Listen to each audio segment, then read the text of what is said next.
الحمد للہ رب العالمین والصلاة والسلام علی سید الانبیاء والمرسلین اما بعد فاعوذ باللہ من الشیطان الرجیم بسم اللہ الرحمن الرحیم وابتلوا الیتامی حتی اذا بلغوا النکاح فإن آنستم منہم رشدا فادفعوا الیہم اموالہم ولا تأکلوها اسرافا وبدارا ان یکبروا ومن کان غنیا فلیستعفف ومن کان فقیرا فلیأکل بالمعروف فإذا دفعتم الیہم اموالہم فاشہدوا علیہم وکفی باللہ حسیبا صدق اللہ العظیم ان اللہ وملائکتہ یصلون علی النبی یا ایھا الذین آمنوا صلوا علیہ وسلموا تسلیما صلی اللہ علی النبی الامی وآلہ صلی اللہ علیہ وسلم صلاۃ و سلام علیک یا سیدی یا رسول اللہ الصلاۃ والسلام علیک یا سیدی یا رسول اللہ وعلی آلک واصحابک یا حبیب اللہ الصلاۃ والسلام علیک یا نبی اللہ وعلی آلک واصحابک یا نور۔ نہایتی واجب الاحترام دوستوں، بصد احترام بزرگوں، سورۃ النساء کی 6ٹھی آیت ہے۔ 5 آیتیں آپ سماعت فرما چکے ہیں، آج 6ٹھی آیت کی باری ہے، اور 6ٹھی آیت کے اندر اللہ تبارک و تعالیٰ نے کیا ارشاد فرمایا ہے، توجہ سے سماعت فرمائیں۔ وابتلوا الیتام حتی اذا بلغوا النکاح، اور یتیموں کی سمجھداری کو آزماتے رہو یہاں تک کہ جب وہ نکاح کے قابل ہوں۔ یتیم جو ہیں، کیونکہ یتیموں کا تذکرہ پچھلی آیت میں بھی تھا، اس سے پچھلی آیت میں بھی تھا، اور اس آیت میں بھی یتیموں کے بارے میں ہی بیان ہو رہا ہے۔ اللہ تبارک و تعالیٰ دیکھیں کتنا اہم معاملہ ہے یتیم بچوں کی پرورش کرنے کا۔ جہاں ثواب زیادہ ہے نا، وہاں تھوڑی سی بھی کمی کوتاہی اور تھوڑا سا بھی ان کے ساتھ ناانصافی یا تھوڑا سا بھی ان کے مال کے اندر رد و بدل یا ہیر پھیر کرنے سے معاملات خراب بھی ہو سکتے ہیں، دنیا اور آخرت خراب بھی ہو سکتی ہے۔ لہذا بار بار اللہ تبارک و تعالیٰ سورۃ النساء کی اس 6ٹھی آیت کے اندر بھی اسی بات کا تذکرہ فرما رہا ہے کہ وابتلوا الیتامی حتی اذا بلغوا النکاح فإن آنستم منہم رشدا فادفعوا الیہم اموالہم۔ تو اگر تم ان کی سمجھداری دیکھو تو ان کے مال ان کے حوالے کر۔ پہلے سمجھداری، سب سے پہلے چیز کیا دیکھنی ہے کہ ان کی سمجھداری دیکھو، ان کی شعوریت دیکھو، ان کے عقل کو دیکھو، ان کی بڑھوتری کو دیکھو، بالغ نابالغ والی عمر کو دیکھو۔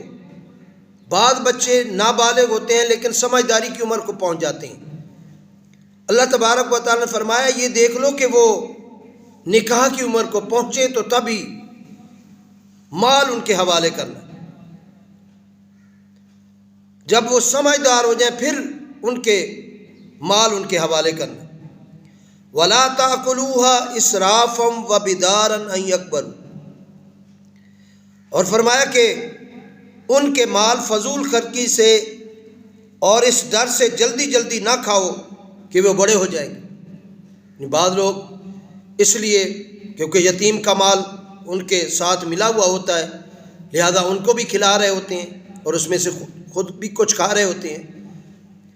تو اللہ تبارک و تعالیٰ نے فرمایا جلدی جلدی اور فضول خرچی کے ساتھ اس لیے نہ کھاؤ کہ یہ بڑے ہو جائیں گے تو پھر تو ان کو دینا پڑے گا، لہذا جو کھا لیں گے اس کا تو حساب و کتاب نہیں ہوگا نا۔ جو ہمارے ساتھ مل کے یہ کھا لیں گے ان کا حساب کتاب، یعنی ان کا ہم سے پوچھ گچھ نہیں ہوگی۔ اللہ تبارک و تعالیٰ فرما رہا ہے نہیں، اگر تم نے اس لیے کھایا مال یتیموں کا کہ جلدی جلدی ہم کھا لیں کہ یہ بڑے ہو گئے تو یہ پھر ہم سے حصہ مانگیں گے، تو جو ان کے بڑے ہونے تک کھا لیا جائے گا اس کا تو نہیں مانگیں گے نا، وہ تو خرچ ہو گیا ان کا، ان پر ہم نے خرچ کر لیا یا اپنے اوپر خرچ کر لیا۔ اللہ تبارک و تعالیٰ نے فرمایا ایسا نہ کرو، اور جسے حاجت نہ ہو تو وہ بچے، اللہ تبارک و تعالیٰ نے فرمایا وَمَنْ كَانَ غَنِيًّا فَلْيَسْتَعْفِفْ، وَمَنْ كَانَ غَنِيًّا، جسے حاجت ہی نہیں ہے، جو غنی ہے پہلے اس کے بعد مال بہت زیادہ ہے پہلے ہی اس کے پاس، تو وہ اس سے بچے۔ ومن کان فقیرن فلیاکل بالمعروف، اور جو ضرورت مند ہے، فقیر ہے، جو حاجت مند ہو، وہ قدر مناسب اس میں سے کھا سکتا ہے۔ یہ بھی اللہ تبارک و تعالیٰ کی مہربانی ہے، لیکن اللہ نے مناسب کھانے کا حکم دیا ہے۔ یہ نہیں ہے کہ آپ شاہ خرچ بن جائیں، اب مال غیر کو اپنے لیے اپنا مال سمجھ کے نہ کھائیں، وہ غیر کا مال ہے، اس لیے سوچ سمجھ کے اس میں سے تھوڑا بہت بقدر مناسب جو ہے آپ استعمال کر سکتے ہیں، اس کا حکم دیا ہے اللہ نے۔ فَإِذَا دَفَعْتُمْ إِلَيْهِمْ أَمْوَالَهُمْ فَأَشْهِدُوا عَلَيْهِمْ۔ اب بہت زبردست بات کی جس سے آج کل ہم لوگ محروم ہیں، یہ بات ہم اپنے دماغ میں نہیں لاتے ہیں، جبکہ اللہ تبارک و تعالیٰ نے اس کا بھی حکم دیا ہے کہ جب تم ان کے مال ان کے حوالے کرنے لگو تو ان پر گواہ بنا لو، گواہ کر لو، ایک دو گواہ بنا لو جب مال حوالے کر رہے ہو یتیموں کے، تاکہ تم کل کی جو پریشانی ہے اس سے بچو۔ اللہ تبارک و تعالیٰ کو اپنے بندوں کا کس قدر احساس ہے کہ کل کو تم تکلیف میں آؤ، پریشانی میں آؤ، اور وہ بچے دعویٰ کر دیں کہ ہمیں مال دیا ہی نہیں ہے، کوئی گواہ ہی نہیں ہے دینے کا۔ ایسے ہر معاملے میں گواہ ضروری ہے، ایسے ہر معاملے میں لکھ پڑھ ضروری ہے تاکہ پریشانی سے بچو۔ اس معاملے میں بھی اللہ تبارک و تعالیٰ نے فرمایا فَإِذَا دَفَعْتُمْ إِلَيْهِمْ أَمْوَالَهُمْ فَأَشْهِدُوا عَلَيْهِمْ، گواہ بنا لو اور لکھ پڑھ کر لو کہ تم نے ان یتیموں کا مال ان کے حوالے کر دیا ہے۔ وَكَفَى بِاللَّهِ حَسِيبًا، اور اللہ تبارک و تعالیٰ نے فرمایا اور حساب لینے کے لیے اللہ کافی ہے۔ اللہ تبارک و تعالیٰ تم اپنا کام کر دو، پھر بھی اگر کوئی معاملہ بنتا ہے تو حساب لینے کے لیے تو اللہ تبارک و تعالیٰ کی ذات کافی۔ یہ تھا اس آیت کا ترجمہ۔ اس آیت مبارکہ کے اندر بہت واضح یتیموں کے بارے میں واضح احکامات دیے گئے۔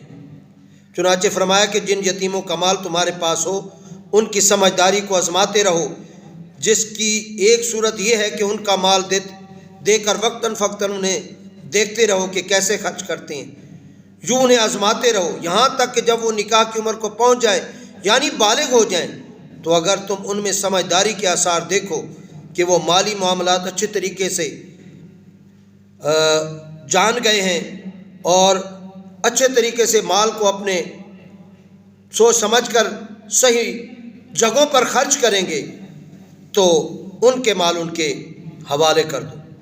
جب تک یہ نہ سمجھو کہ وہ صحیح سمجھ بوجھ نہیں رکھتے ہیں تو مال حوالے نہ کرو۔ جب سمجھداری کی عمر کو پہنچے تو جس کے پاس یتیموں کا مال ہے وہ ان کے حوالے کر دیں۔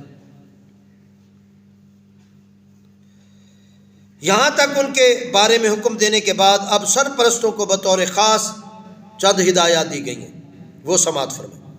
چنانچہ فرمایا کہ یتیموں کے مال کو فضول خرچی سے استعمال نہ کرو،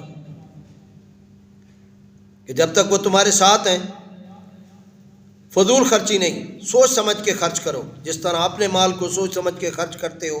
یہ نہ کہو کہ یار ان کا ہی مال ہے، انہوں نے ہی خرچ کرنا ہے، کل بھی انہوں نے خرچ کرنا ہے، آج بھی انہوں نے خرچ کرنا ہے، جو اللہ تللوں میں چاہتے ہیں خرچ کرتے ہیں تو کرنے دو، ہمیں کس سے کیا ہے۔ نہیں، بلکہ فرمایا کہ سوچ سمجھ کے مال جو ہے وہ خرچ کرو، اپنے اوپر بھی اور ان کے اوپر بھی،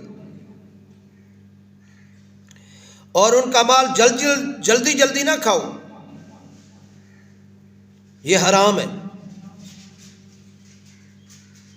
اس ڈر سے کہ جب وہ بڑے ہو جائیں گے تو چونکہ تمہیں ان کے مال واپس کرنا پڑیں گے، لہذا جتنا زیادہ ہو سکے ان کا مال کھا جاؤ، ایسا کرنا حرام ہے۔ مزید ہدایت یہ ہے کہ یتیم کا سرپرست اگر خود مالدار ہو، یعنی اسے یتیم کا مال استعمال کرنے کی حاجت نہیں، تو وہ اس کا مال استعمال ہی نہ کرے۔ مالدار غنی ہے، ومن کان غنیا فلیستعفف، قرآن پاک کی اس آیت کے اندر اللہ تبارک و تعالیٰ نے فرمایا اگر تم غنی ہو، تمہارے پاس پہلے ہی مال زیادہ ہے، تو کبھی بھی یتیم کے مال میں سے تھوڑا سا بھی حصہ نہ لو۔ یہ نہ کہو جی میں تو حفاظت کر رہا ہوں، لہذا حفاظت کا تو مجھے اتنا حق بنتا. تم غنی ہو, تمہارے پاس پہلے مال موجود ہے. تو فرمایا نہیں, اب ان میں سے کچھ بھی نہ لو.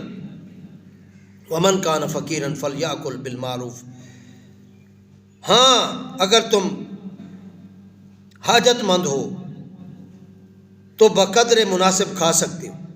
بقدر مناسب کھانے کا, اور بھی اس صورت میں کہ جب تم حاجت مند ہو, تمہارے پاس کچھ نہیں رہا, تمہارے پاس اپنا مال نہیں ہے, اب وہ یتیم کا مال ہے, اسی مال میں سے تم انہیں بھی کھلا رہے ہو تو تھوڑا بہت تم بھی کھا سکتے ہو.